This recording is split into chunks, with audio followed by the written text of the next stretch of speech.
Ewing Young went to California with some funds raised from here and there, purchased 700 cows, and 600 of those 700 cows survived the Indians in the lower part of the state and the struggles of the trail.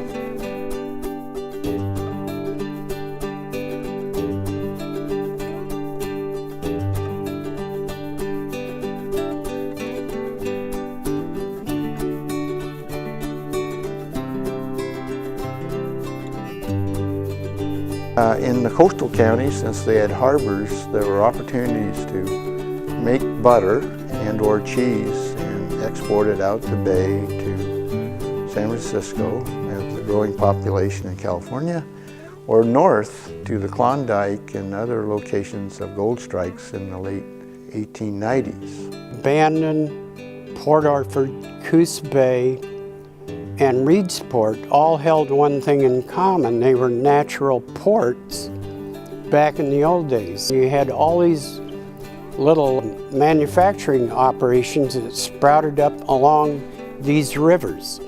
As far as the tidewater went, you had stern wheel riverboats that could traverse those rivers, and they picked up milk from small dairy farms that inhabited the bottomland. On the Coquille River at one time, there were 18 different plants. The milk was either brought in by a horse and wagon or by these river boats. And the product in the early days was shipped down, for instance, to Bandon, and they'd pick up butter, cheese, and lumber also. Everything went to San Francisco.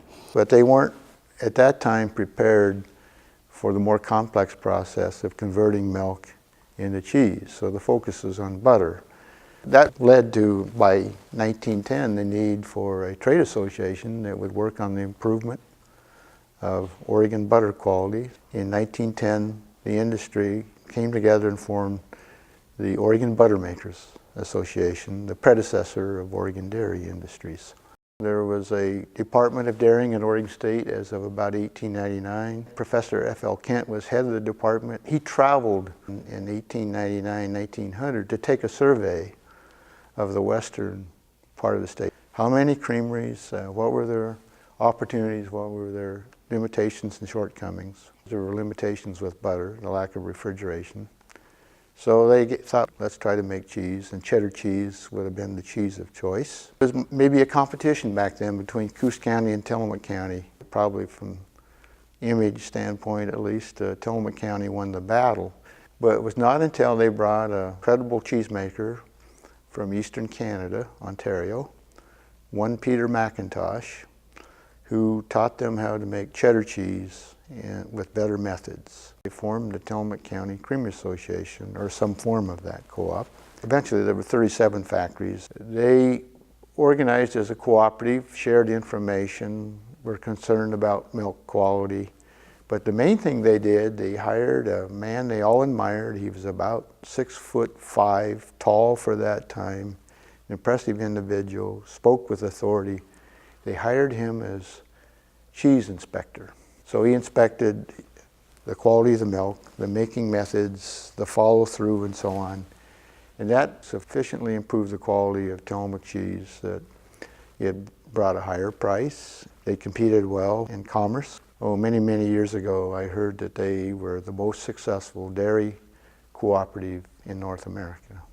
So a creamery is a real basis of a community. Creameries were always in the center of towns. Eugene Farmers Creamery in Eugene and the Metal Gold plant in Eugene were right in the center of town. People brought their cans of cream and milk. Eventually the town would hate it. It was clanging cans and noisy and up at 3 in the morning and working all night. My Lord, there used to be a little dairy on every 2 mile down the road, and now there's almost none. And if it is, it's a large dairy. And I guess nothing's forever, is it?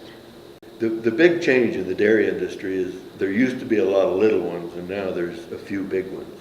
There were easily 10 creameries in Springfield and Eugene. Oregon was full of them. Now it's skimmed down to just very few. The creameries are probably bigger, of course, than they were, but they're definitely not as many individuals. We didn't ever think that we would be one of the older ones, however, when we started.